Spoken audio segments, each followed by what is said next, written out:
ঢাকার নবাবগঞ্জে 7 বছরের শিশুকে ধর্ষণের অভিযোগে প্রতিবেশী নাজিম খানকে স্থানীয় জনতা আটক করে থানা পুলিশের সোপর্দ করেছে।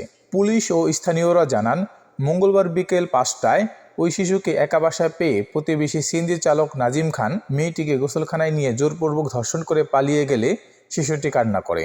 পরে তার স্বজনরা বিষয়টি জানতে পারলে মেয়েটিকে সন্ধ্যা 7:30টায় প্রথমে নবাবগঞ্জ স্বাস্থ্য কমপ্লেক্সে নিয়ে আসে। সেখানে কর্তব্যরত চিকিৎসক শিশুটির অবস্থা গুরুতর থাকায় তাকে ঢাকা মেডিকেল কলেজে প্রেরণ করেন। রাত 8টায় স্থানীয় জনতা ধর্ষক সিএনজি চালককে আটক করে নবাবগঞ্জ থানা পুলিশের সোপর্দ করেন। এই বিষয়ে নবাবগঞ্জ থানার ওসি মনিরুল ইসলাম বলেন, জনতা আটক করে সিএনজি চালক নাজিমকে পুলিশে দিয়েছে। বাদীর লিখিত অভিযোগ পেলে মামলা নেওয়া হবে। মোহাম্মদ সুমন, ডিএন বাংলা, নবাবগঞ্জ, ঢাকা।